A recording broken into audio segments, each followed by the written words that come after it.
Esta afirmación puede sonar extraña, pero hay una reserva de conocimiento referente a las energías que todavía no empiezas a entender.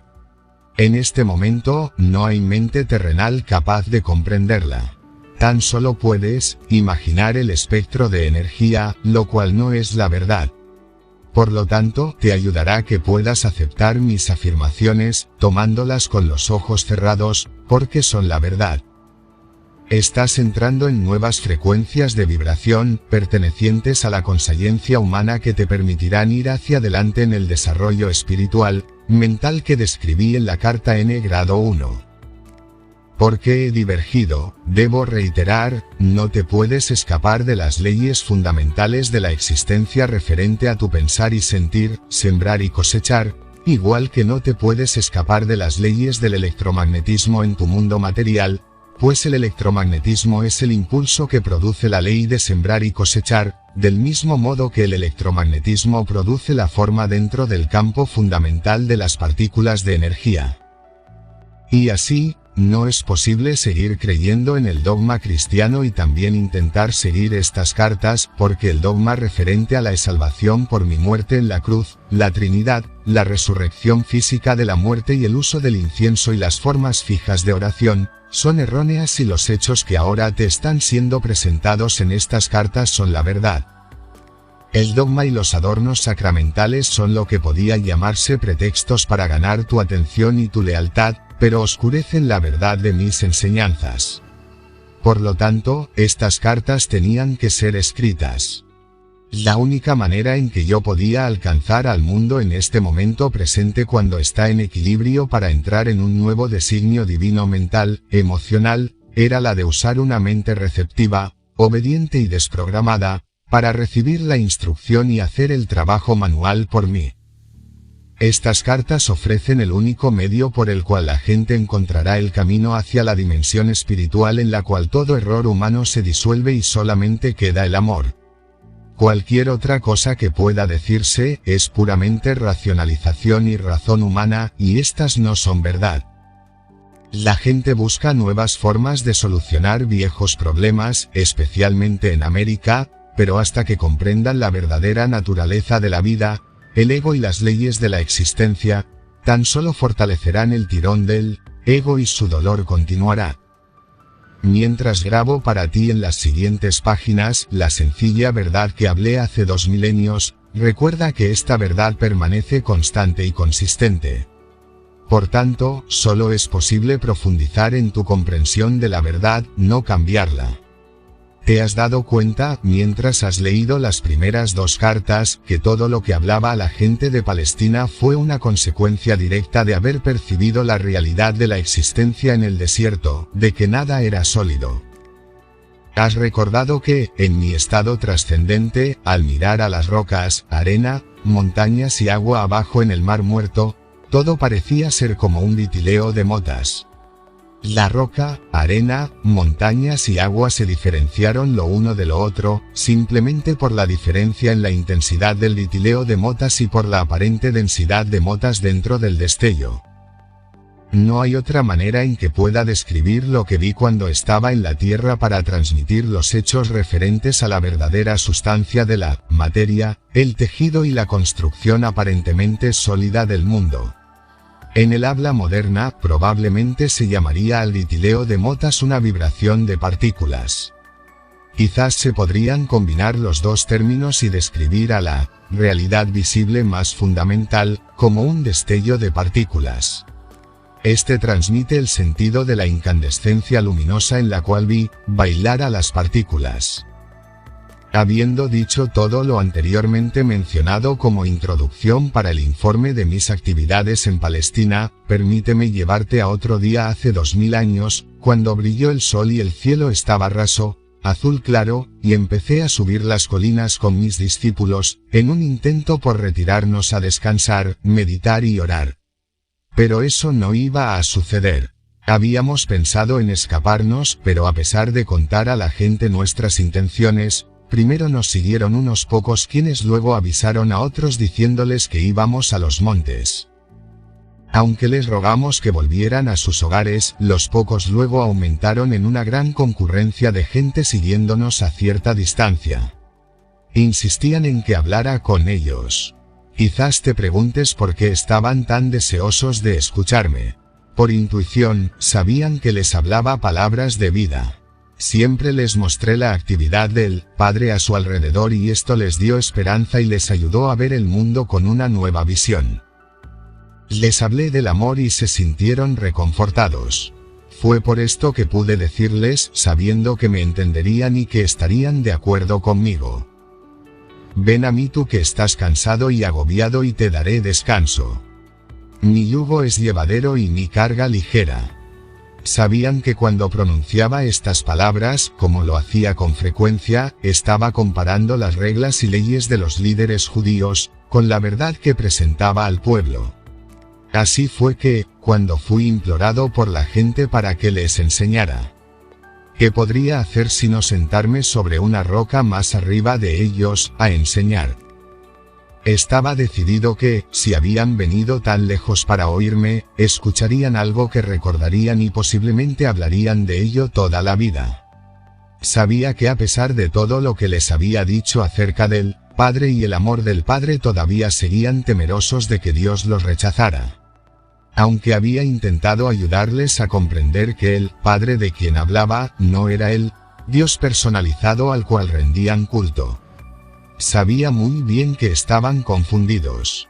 Aunque les había dicho una y otra vez que el Padre estaba en su interior, seguían preocupados de que podrían incurrir en castigo desde lo alto por creer en mis palabras. ¿Qué debería enseñarles aquel día? Pregunté al Padre. Luego me fijé en las cabras y ovejas que estaban pastando en la colina bajo el cuidado vigilante de su pastor, y entró en mi mente el mensaje para ese día. Me puse de pie y grité para que se oyera mi voz hasta atrás en la multitud. Ve estas ovejas y cabras pastando en las colinas. Las ovejas están en un sitio y las cabras en otro. Considera las ovejas. Son pacientes y pacíficas entre sí, incluso cuando están apretadas en un rincón del redil. Pastan tranquilamente, nunca reclaman el terreno que no es suyo, dejan el pasto corto pero no dañado, dejan que la hierba se recobre después de pasar por encima de ella. Lo que es más importante, escuchan la voz del pastor. Por consiguiente él las cuida. Las guía hacia los mejores pastos y duerme con ellas de noche para que no estén amenazadas o atacadas por los perros o los ladrones. Mira las cabras cómo pelean y saltan sobre las rocas y se meten en lugares difíciles o peligrosos. Jalan las zarzas y el follaje de los árboles. Si no fuese por su utilidad para el hombre, no habría lugar para ellas, que no fuera estar atadas todo el día o ser desterradas al desierto. Os miro ahí abajo, y sé que entre vosotros hay muchas ovejas, y que también entre vosotros hay muchas cabras. Había unos murmullos de enfado pero, en general, la gente se dio empujones y tomaron del cabello los unos a los otros amablemente, señalando a las cabras, riéndose y asintiendo con la cabeza. Era bueno verles reír y así continué. Se conoce a las ovejas por sus hogares, la forma en que se tratan con los vecinos, y cómo son vistas por toda la comunidad. Así también se conoce a las cabras, es posible que tengan muchos amigos. Hubo un fuerte clamor de la multitud, no, oh, oh. Seguido por mucha risa. El pastor sigue a las cabras para cuidarlas, o deben cuidarse y llegar a casa a solas de noche para que las ordeñen. De nuevo la multitud reía y respondía de maneras distintas, algunas muy graciosas e ingeniosas. Y así es con aquellos que son ovejas y aquellos que son cabras. Reciben la protección del Padre los que son ovejas. Y los que son cabras no, porque ellos van obstinadamente siguiendo sus propios deseos todos los días y posiblemente dejando un rastro de destrucción detrás. Dime el Padre puede proteger a aquel que es cabra. La multitud estaba en silencio, pero escuchando atentamente.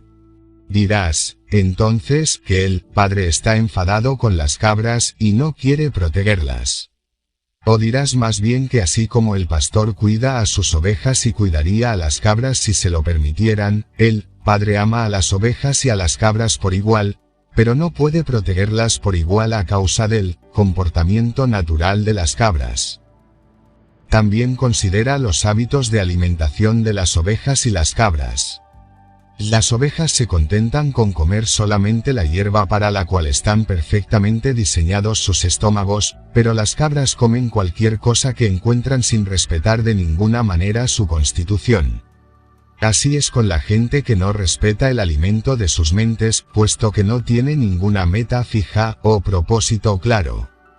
Como las cabras, no reconocen cuando el alimento mental es dañino, o que les está llevando donde no deben ir en sus vidas diarias.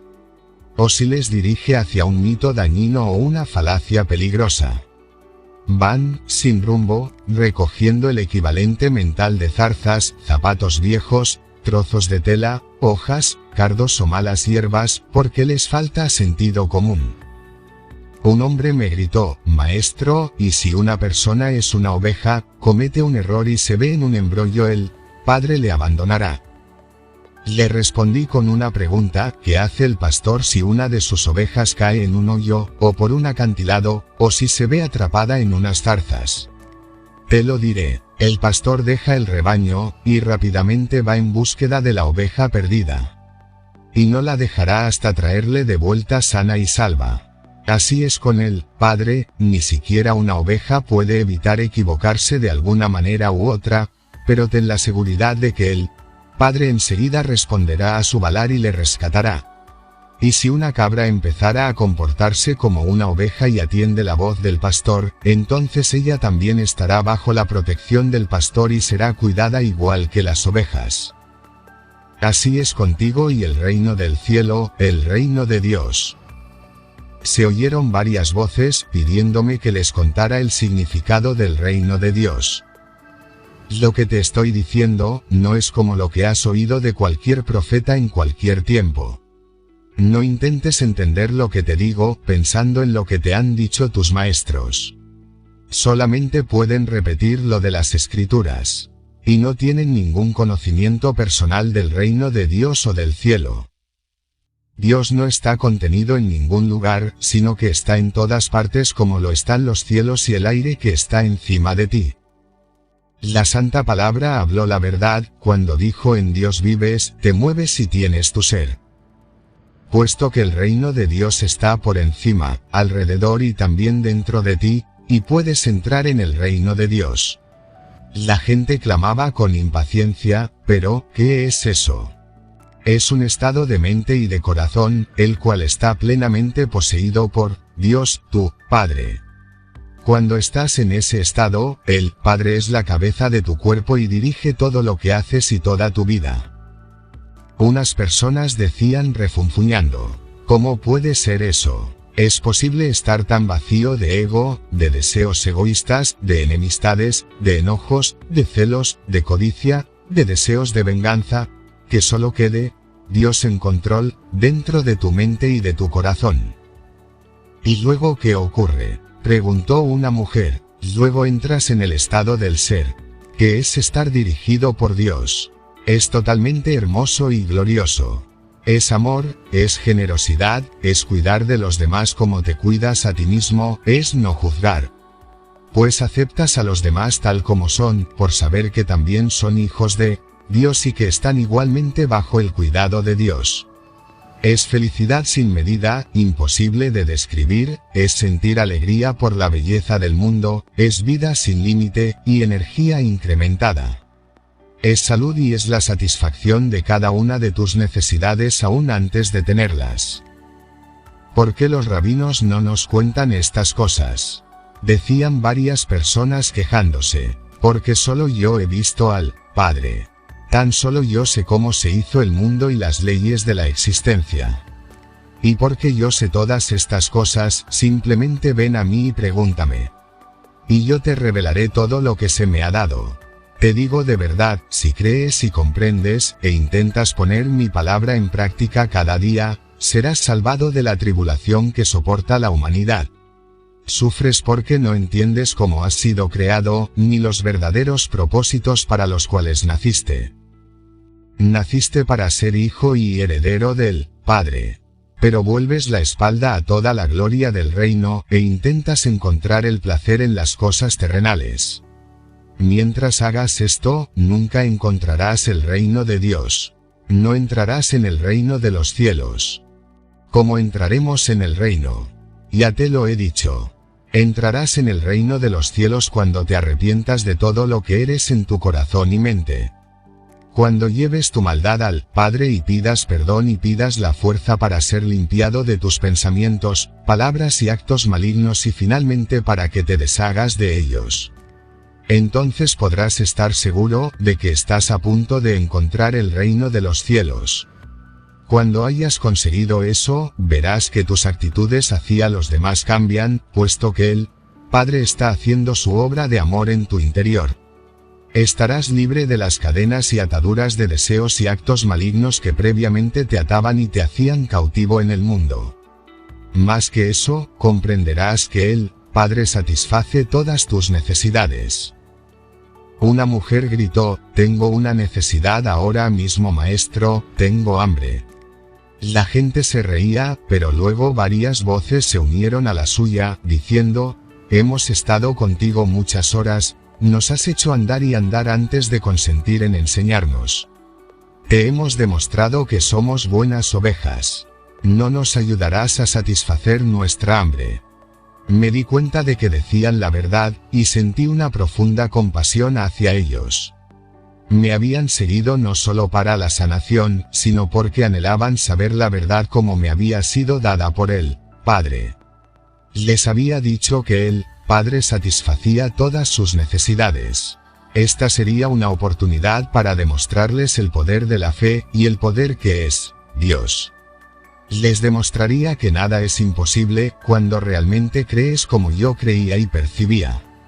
Llamé a mis discípulos para que se acercaran, y les pedí que comprobaran si había alguien presente que tuviera alimento. Encontraron un niño con pan y peces y me los trajeron. Me aparté un poco de la multitud, tranquilamente contemplando el pan y los peces, sabiendo que no eran más que el Dios poder, mente. La sustancia de toda materia hecha visible, y poderosamente activo dentro de mi conciencia. Sabía que la naturaleza del Padre es la satisfacción de la necesidad. Mientras bendecía el alimento, sentía el poder fluir íntegramente a través de mi mente, cuerpo y manos. Y sabía que el hambre de la gente sería saciada. No sabía de qué manera, simplemente sabía que sí. Luego llevé los cestos de comida, y les dije a los discípulos que la repartieran, sintiéndome absolutamente seguro de que todo el mundo tendría tanta comida como necesitaran. Mientras se partía y se pasaba el alimento, así se multiplicaba hasta que toda la multitud fue alimentada y saciada. Sobraron varios cestos de sobras. Y así demostré que, menor que la materia, todo lo que es visible en el universo, es mente, conciencia hecha visible a través de la vibración de las motas mayor que las cuales la ciencia llama partículas. Menor que cambios en la vibración de las motas, y por consiguiente cambios en la materia, toman lugar como consecuencia de las imágenes, movimiento poderosamente dirigidas, disciplinadas, enfocadas por la energía de la mente, conciencia mayor que, menor que cuando uno actúa puramente desde la consciencia amorosa para hacer el bien a los demás. Los únicos límites de la obra amorosa del Padre dentro del mundo son los límites que la mente del hombre pone en aquella obra mayor que, menor que tales cambios en la materia solo pueden suceder cuando la conciencia del hombre está en perfecta armonía y unida a la conciencia universal del Padre mayor que. Aunque hubiera asombro entre la gente y mis discípulos cuando la gente recibió alimento de esta manera, ninguno de ellos comprendió cómo se llevó a cabo tal cosa. Tan solo pudieron concluir que esto era el milagro más grande que habían visto. También les confirmó su creencia de que yo era el Hijo de Dios. En otra ocasión yo estaba sentado debajo de un árbol en las afueras de Bethesda, rodeado por la gente que había traído a sus enfermos, para que fueran curados.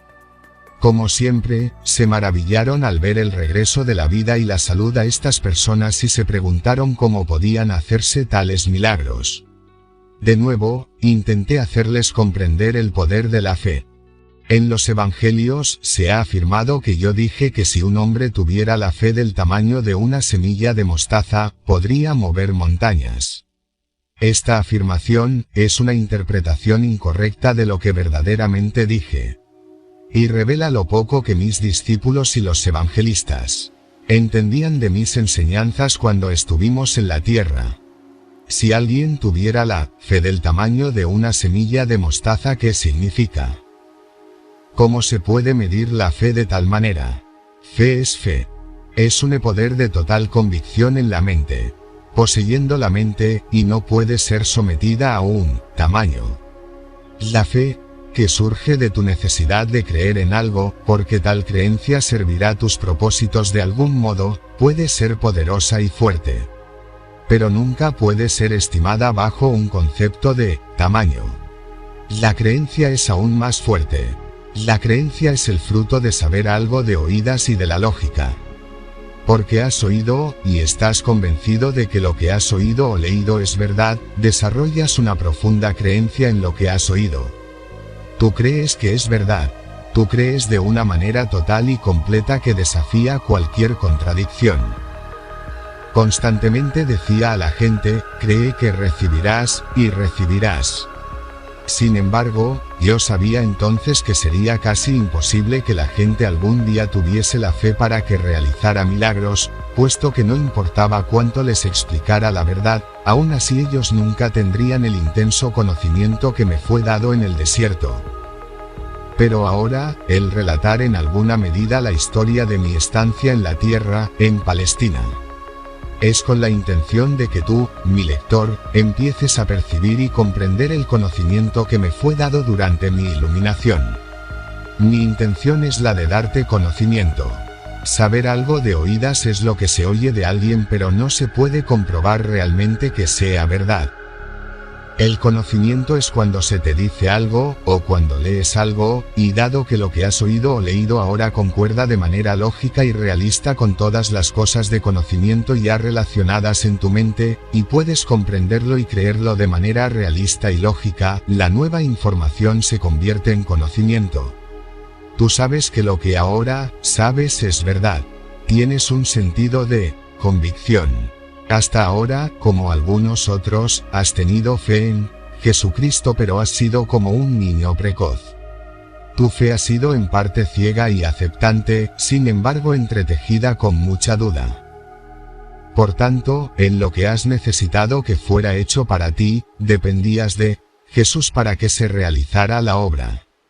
Pero en realidad, mucho de lo que crees que has recibido de Jesús, ha sido tu propia fe en Jesús lo que se ha hecho visible bajo la forma de las cosas pedidas. Aunque esta fe ingenua es muy importante para tu bienestar, tú que eres capaz de adelantar en el sendero espiritual hacia la perfección, debes ahora alcanzar un nivel más profundo de verdadero conocimiento de la relación entre la mente y la materia. Sin este cimiento, la gente seguirá enredándose en mitos religiosos y se quedará aprisionada en la miseria de la condición humana. Cuando estaba en la tierra, dije la verdad a la gente, pero fue constantemente malinterpretada. Lo que dije realmente, referente a la fe, fue esto. Ve este gran árbol. Ha crecido desde la semilla más pequeña que se pueda imaginar. Ve el tronco enorme, las ramas y su frondosidad. Todo este enorme crecimiento ha salido de una pequeña semilla. ¿Cómo ocurrió tal cosa? ¿De dónde procede toda la madera del árbol y la frondosidad que lo adorna? ¿No es esto tan milagroso como los milagros que yo realizo para ti día tras día? ¿No es el crecimiento de este árbol tan obra de él, Padre, como la curación que ocurre en la gente enferma? Te pregunto qué es una semilla. ¿Me lo puedes decir? No, no puedes. Pero te lo diré. Es una entidad diminuta de conocimiento de la consciencia. Es el conocimiento de la consciencia de aquello en lo que se convertirá. Es un fragmento de consciencia sacado de la consciencia creativa divina. Es un fragmento del poder de la mente, procedente del poder de la mente del Padre, el cual, al ser plantado en la tierra y regado por la lluvia, empezará a vestirse a sí mismo de la materia visible de la cual posee conocimiento en lo profundo de sí mismo. Este conocimiento es verdadero, es firme, es fuerte y directo. Este autoconocimiento corporificado en la semilla es una convicción en la consciencia. Todas las formas de vida surgen de este autoconocimiento enfocado, una convicción en la consciencia. Esta convicción en la consciencia es lo que separa la tierra inanimada y las rocas de todo lo que vive y crece sobre la faz de la tierra. Donde no existe convicción de la consciencia o conocimiento de identidad, no hay crecimiento. La consciencia dentro de la tierra y las rocas permanece como consciencia en una forma dormida. Por tanto, si pudieras creer en lo que pides tan poderosamente como la semilla de la mostaza conoce su propia identidad, podrías hacer cualquier cosa que quisieras. Si pudieras llevar dentro de tu mente una semilla, el plan perfeccionado de tus objetivos más sentidos y saber fuera de toda duda que puede crecer y llegar a la perfecta fruición, podrías ver esta semilla maravillosa cobrar vida propia que pronto se manifestaría en tu vida. Y podrías, con toda seguridad, mover las montañas de tu vida, esas montañas que atraviesan tu camino y te impiden alcanzar todo lo que deseas. Montañas que, en momentos de imprudencia y mal pensar, te has creado tú mismo. Si tan solo comprendieras la creación y la existencia, podrías vivir una vida de total libertad, hazañas sin límites y alegría trascendente. Busca la comprensión, y verás que, poco a poco, la comprensión vendrá a ti. Llama a la puerta del universo que da acceso a Dios, la consciencia Padre Universal. Y finalmente encontrarás que la puerta se abre y que tienes entrada a los secretos del mundo. Tan solo cree y recibirás. También les recordaba esto en todo momento. Solo los de mente y corazón puro realizarán estas cosas poderosas. Los malvados pueden prosperar durante un tiempo, como lo han hecho los reyes y los ejércitos saqueadores y otros amontonando la iniquidad en sus mentes. Se les ha permitido hacer su trabajo durante un tiempo, pues surge de la maldad cierto bien, pero al final fracasarán y el resto del mundo proferirá injurias contra sus nombres. Por consiguiente, si quieres tener éxito, examina tus motivaciones.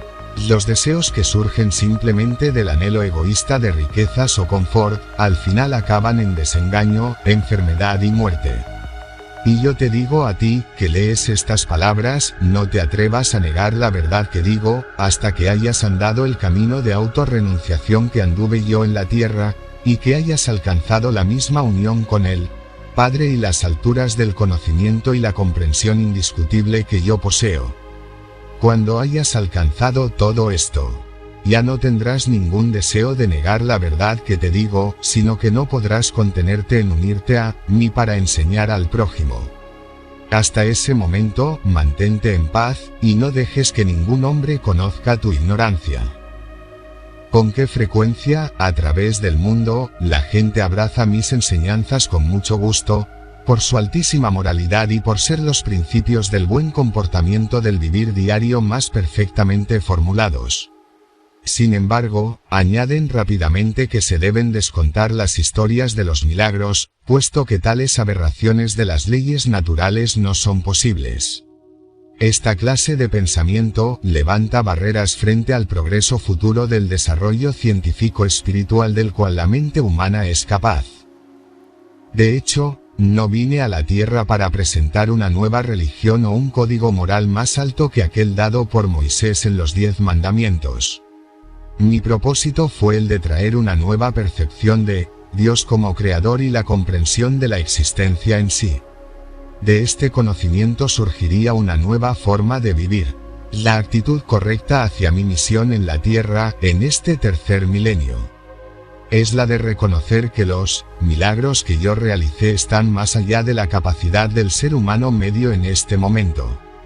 Sin embargo, Tales milagros fueron ejemplos de lo que se puede alcanzar en el futuro cuando las mentes de la gente estén plenamente imbuidas con el verdadero conocimiento de la existencia, y estén también, por medio de la fe, la meditación y la oración, totalmente sintonizadas e imbuidas con la consciencia universal vida, amor.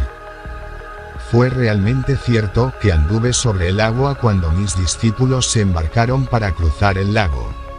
Si has leído la narración bíblica de este incidente, te darás cuenta de que mis discípulos me habían dejado atrás. Anhelé la oportunidad de apartarme de todo contacto humano, retirarme a las colinas, para una vez más entrar en profunda meditación, permitiendo a mi conciencia fundirse en la dimensión universal de la consciencia de Dios. Mientras estuve en este estado espiritual que trasciende la consciencia humana, todo conocimiento físico desapareció, y fui elevado en éxtasis dentro de la corriente universal de la vida y supe que la vida universal lo es todo. Que la vida era la realidad de mi ser, y que todo lo demás eran apariencias cambiables transitorias de la vida universal hechas visibles. Sentí que yo era la vida misma. Y que al introducirme en la consciencia de la vida más allá de la consciencia terrenal, las leyes que gobernaban mi ser físico eran trascendidas, y ya no se aplicaban a la carne y sangre de mi cuerpo humano. Anhelaba moverme en este nuevo estado trascendente, y me vi salir de la cueva flotando. Vi a mis discípulos en el lago, y supe que estaban en peligro. Sin esfuerzo, bajé la colina hacia la orilla flotando y al empezar a contactar de nuevo con mis asuntos humanos normales, en este caso, mis discípulos, me encontré pisando sobre las aguas. Sin embargo, todavía estaba en esa condición en la que me di cuenta plenamente que yo mismo era la vida individualizada, y por tanto, que mi cuerpo estaba bañado por el poder vital que seguía aligerando y transformando la estructura atómica de mi estado físico. Debes entender que oír y pensar en el estado de conciencia humana, y la ascensión en la manifestación trascendente de la vida universal, cuando la conciencia personal está ya apartada de la condición corporal y plenamente fundida en la consciencia universal del Padre, pertenecen a dos dimensiones totalmente diferentes del ser. La conciencia humana puede recibir inspiración de la consciencia universal del Padre, pero la inspiración que se recibe, se entremezcla con la condición humana y frecuentemente se interpreta mal según el almacén de conocimiento que ya controla al cerebro y por tanto los procesos mentales en sí. Desgraciadamente, la inspiración que recibes es contaminada y distorsionada por tus actuales creencias fuertemente arraigadas. Dado que el estado perceptual trascendente y de cobrar conciencia emerge, de la condición física, el cerebro ya no está al control. Ya no tiene influencia sobre el estado de percepción trascendente que es la verdad en sí. Ya no está controlado o afectado por la creencia humana. Está en un estado de lo que realmente es lo que está detrás de la manifestación y la existencia visibles, en lugar de estar en la dimensión humana de lo que se cree que es la existencia. Es en el estado de consciencia trascendente en el que los milagros no son más que la obra normal de la ley universal. Antes de continuar con esta narración de mi vida sobre la Tierra, quiero hacer hincapié de nuevo, en que todo lo que hay en el universo es un estado de conciencia particular e individualizada hecha visible. He tenido que descender desde mi estado de conciencia del amor universal actual, con el fin de experimentar de nuevo mi vida en la Tierra que sigue impresa, de manera imborrable, dentro de la energía de la conciencia del mundo en sí, la cual se remonta hasta el momento de su creación. Debes comprender que cuando dejé mi cuerpo en Palestina, dejé atrás todo lo perteneciente a aquella vida. Había cumplido mi misión. Por tanto, cuando morí en la cruz, fui liberado, fui elevado en luz gloriosa, para participar de la luz, para ser la luz, y para regocijarme en la luz, que es el amor universal, vida, belleza, armonía, dicha y éxtasis. Continúa. Segunda parte. Tercera carta. Carta número 3-2. Moverse entre diferentes niveles de consciencia no es asignatura fácil o agradable. Es tan solo porque mi misión en la Tierra no había quedado completa cuando morí en Palestina, por lo que ahora vuelvo para ayudarte a preparar tu entrada en la nueva era. Una fase nueva de la existencia individualizada en la Tierra. Puede que comprendas lo que quiero decir por la incomodidad de este suceso si haces memoria de alguna profunda tristeza que ocurrió en tu vida. Y ves que reaccionas con casi el mismo grado de tensión y estrés emocional, como cuando el acontecimiento te ocurrió. El reflexionar sobre algún sufrimiento o pena pasada te hará querer llorar.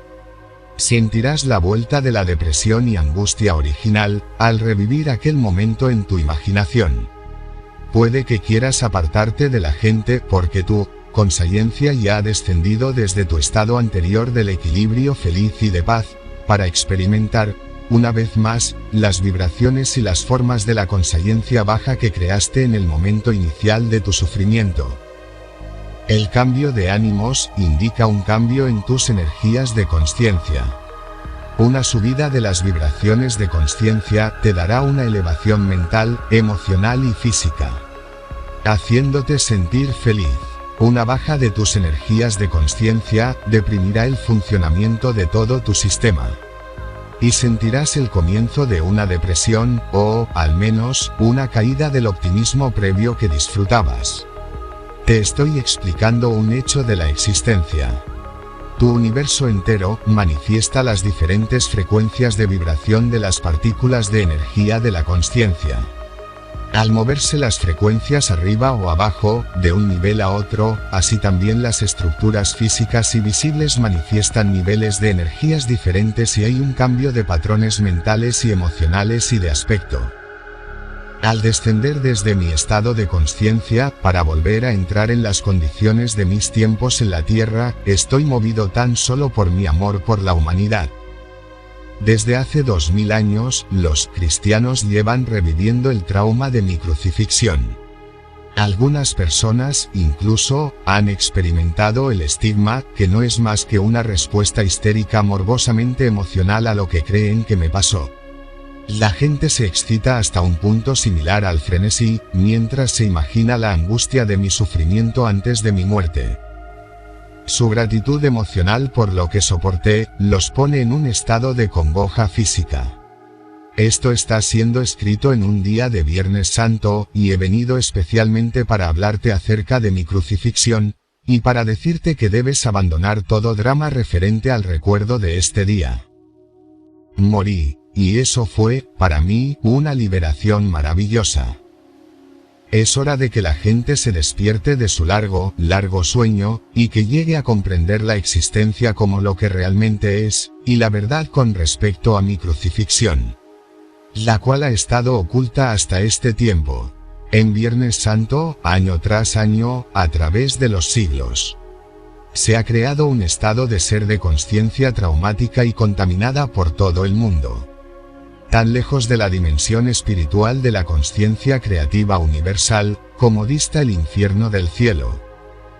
Ahora que he elegido revivir mi vida sobre la tierra en la persona de Jesús, a través de la mente de alguien que recibe mis palabras, con el fin de ayudar al mundo a avanzar hacia una nueva fase de desarrollo espiritual, mental, pido a aquellos que puedan recibir mis palabras, que dejen esta práctica de recordar mi muerte y de ejercer la abnegación física durante el ayuno de la Cuaresma para conmemorar mis 40 días en el desierto.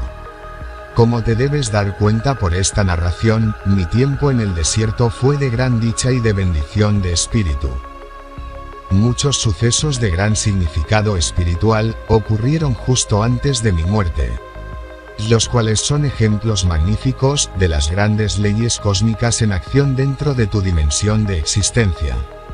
Ahora te estoy dando una breve narración de esos sucesos importantes, porque mi propósito es el de iluminar completamente tu mente, darte conocimiento más allá de cualquier conocimiento recibido por cualquier otra persona en tu universo. Cuando empecé a preparar a mis discípulos para mi muerte que se aproximaba, tuve una tarea terriblemente difícil. A duras penas podían contener la conmoción y el asombro. Pensar que me iban a crucificar como un criminal común era repugnante, inexpresable, y tampoco querían perderme de vista. Les había llamado para seguirme y dejar atrás sus vidas que habían sido bastante prósperas. Habían dejado a sus familias y sus hogares para rehacer sus vidas alrededor de mí y mi obra. Se habían enorgullecido de mi recorrido por las ciudades. Habían estado dispuestos a asociarse conmigo. Y se les conocía como mis discípulos, a pesar del rechazo y la dura crítica de los líderes religiosos. Lo que es más, me amaban y me respetaban, tanto por mi forma de vivir mis propias enseñanzas como por la manera en que curaba a tanta gente con compasión, y por cómo les traía confort a sus vidas desdichadas. Verdaderamente creían que era el Hijo de Dios. ¿Cómo podía acabar en la cruz el Hijo de Dios?, se preguntaban. Aumentó el espanto con cada pregunta. Era impensable. Sentían que un tremendo vacío se abría delante de sus vidas. Un vacío en sus vidas y un enorme cráter en la tierra donde pisaban. Y una vasta extensión de inestabilidad y de falta de propósito dentro de ellos mismos.